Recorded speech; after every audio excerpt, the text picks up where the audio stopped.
Like, this film had a lot of the things that I constantly preach. You know, it was under 90 minutes. What is wrong with you?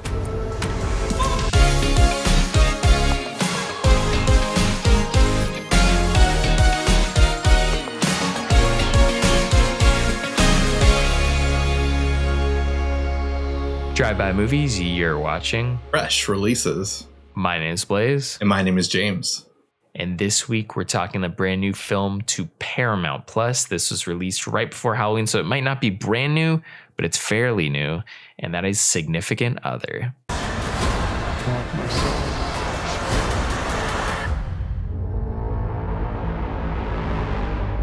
Significant Other is about Ruth and Harry, who decide to take a romantic backpacking trip through the Pacific Northwest. But amongst the beautiful scenery, Ruth makes an unexpected discovery that sets her off a strange, frightening new path. So, yeah, new film from Paramount Plus, which really caught me off guard. They've always been the studio that kind of hates the horror genre. They've come out and said that they're ashamed of the Friday the 13th movies, but that was like one of their biggest money makers, and then they came out swinging with the Quiet Place movies, and then this movie they kind of just dumped onto Paramount Plus, along with Orphan First Kill as well too, which kind of surprising because that movie got pretty decent reviews for a sequel that nobody asked for and nobody wanted. And then this movie, while it's not getting the best reviews, it's still getting some decent hype overall. Micah Monroe, not really a big name, but a big name for the horror audience. Everyone knows if she's attached to a movie, it's usually good, except for the movie Villains, which is the directors that brought us this movie. But this is a whole different movie. What are your thoughts on it, Blaze? I know you hated Villains. I mean, I'll open this up. I haven't seen any of these guys' previous work, so going in, there's no like ill will there or just any even knowledge of these filmmakers' work. I know this film, like looking at all the promotional material that I saw, which wasn't a ton going into it, it just seemed very like a small movie essentially. And then even watching the movie, it was about stuff that I'm kind of interested in, but I feel like it didn't carve any new territory amongst that ground. It's definitely kind of along lines of something like Under the Skin, which does this film essentially just a lot better, a lot creepier, a lot eerier, more like a David Lynch style, where this is more like a comedy version of it, but it still has like very dark undertones and still like pretty creepy, but more along lines of like, I guess, Invasion of the Body Snatchers or something, but just if it only, really affected a couple people. So it's an interesting concept and stuff in theory, and I think the movie is done pretty well, but at the same time, it's just, I feel like on streaming it just kind of blends in with everything else that's currently out there right now. It's a really oversaturated market, at least for a lot of the kind of Halloween flicks that came out around that time. So I feel like this one's struggling to kind of breathe above water against all those other currents. Which, unfortunately for me, is or what I find to be a bummer, because I think this movie is miles better than some of the other movies we've been reviewing this month. Like, we had Halloween Ends and VHS 99. All sequels, of course. This is original movie. Like, and no, it's not going to be the best original movie out of all the other ones I've seen this year. But I really enjoyed this movie for the most part. I'd say the one thing that kind of dragged the movie down is the boyfriend. Jake Lacey does not feel like they definitely had chemistry between him and Micah Monroe, but I just don't see him. He's like 40 and Micah Monroe's like 25, and I don't know if he's 40 really. Well, I assume he's 40 because he was like definitely like 28 when The Office was on, and The Office has been over for like over 10 years, I think, or I don't know, I could be wrong, but I don't know, just I don't see them together. He looks like he's 40. I know she's like in her 25, 26 range. And I assume they're playing like 30-year-olds, but just I didn't buy it per se, so that was holding me back. And he was too positive and upbeat and upgoing. I get like opposites attract, but I couldn't imagine her being with him for 6 years when he's always that uppity and doesn't know how to chill out for his girlfriend and know what she wants and stuff. Like, I felt like their characters were written a little thinly. Like, they had all these big backstories, but the fact that they've been together for 6 years, it felt like they've only been together for like a year. And he was like, maybe she'll like me better if I propose. Like, felt like that would have been written possibly a little bit better. But I understand, though, as we got into the spoilers within the movie, that there was a reason why they had to be together for 6 years. But One thing before I let you start talking again, one thing that was thrown around when Star Wars The Last Jedi kept coming out is, well, this movie was made to, what's the word, defy your expectations or whatever, or like that was a term that was thrown around. And no, it did not. That movie was just stupid and just made decisions that didn't make sense. This movie actually genuinely like made me like would make left turns when I was going right the whole time. I was like, whoa, what? I did not expect that and stuff. And there were clues to go in that direction, but I just didn't think it. So I applaud the movie for overall. It felt very cliche. I felt like I knew it was going to happen, but there would be a good twist. We're like, oh, okay. Didn't see that coming.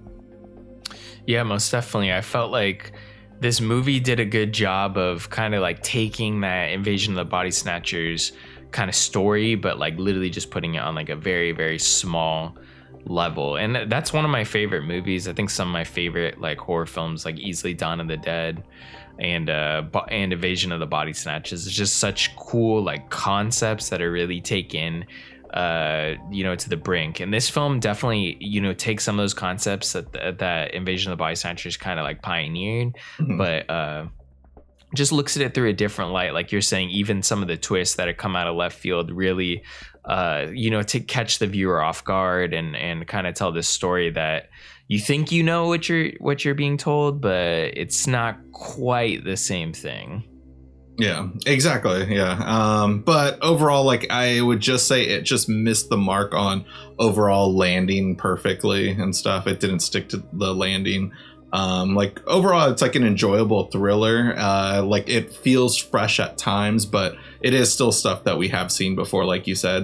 But also, I've complained about it multiple times on the show that where like movies that take place in forests don't utilize the cinematography well enough. And this movie, I thought, did pretty well at it, and did have some eerie feelings. I would have loved to have seen a little bit more body horror, just because that's kind of what the direction this movie goes in. I don't know if this is a quarantine movie, but the fact that there's really only like 5 people the entire movie, there's like this couple, there's another couple they run into, and there's like the little kid at the beginning. But like other than that, though, I don't think there were any other people. I think it could have benefited from throwing in like maybe a sheriff in there, being like, what the hell's happening here, or something like that. I think this movie is rated R. It might have been PG-13, but just would have benefited to see like a little bit of extra things. And I guess we can get into spoilers now, but one thing I wish, though, that like I thought was done a little bit better. I didn't believe for a second an alien would act the way Jake Lacey was acting towards the end of the movie. Like I was really enjoying it. I was like so flabbergasted when he came back, and I was like, oh, I thought Micah Monroe was the alien this whole time. And when it reveals it's him, I was just like, I get the alien is going off of his emotions and his memories, but just I couldn't believe it for a second and stuff. Yeah.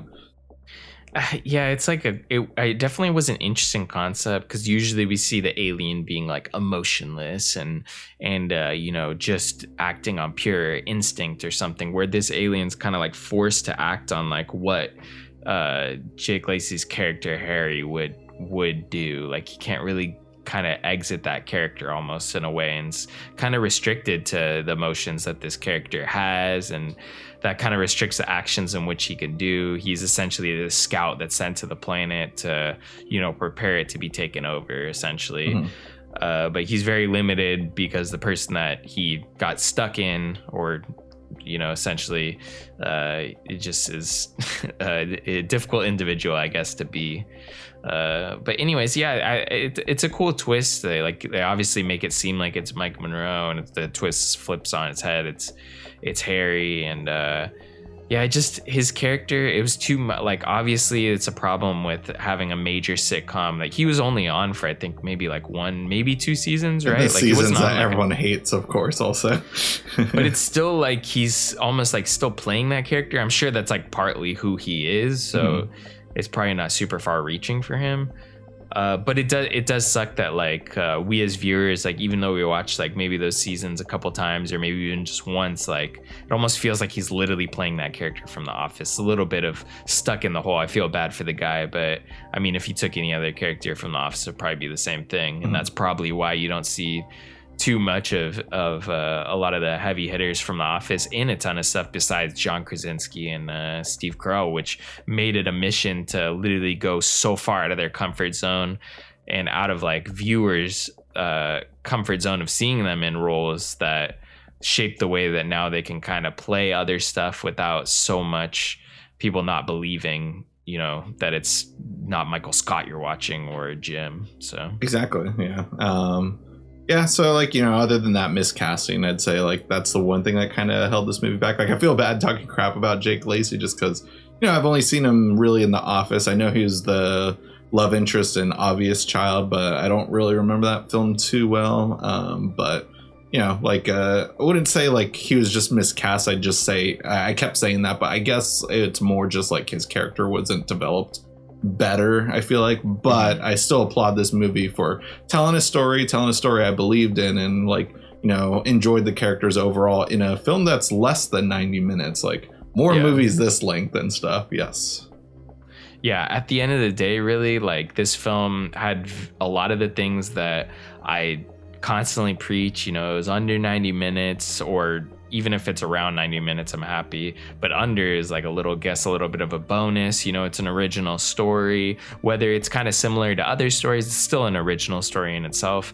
And, you know, it's small cast, everything. But they didn't skimp on the budget. This isn't a low budget movie by any means. It just has a small cast and, you know, essentially a couple shooting locations. But they really went there for all the alien effects and stuff were really cool. So, yeah, it's still like an effective movie and has a lot of the things that I really enjoy about films these days. Yeah, like overall, I'd say it's not really a movie that's going to be like remembered forever, but it's a movie that I do recommend for people to check out.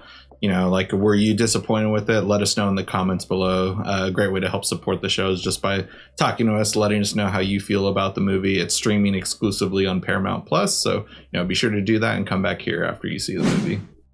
And if you guys haven't already, go ahead and smash that like button, hit the subscribe button, and click the notification bell to get all our latest updates. And if you can't get enough of us here on YouTube, check all our social media links down below for Instagram, Twitter, and TikTok. Anyways, guys, that'll conclude this week's episode. Tune in next week for a brand new video.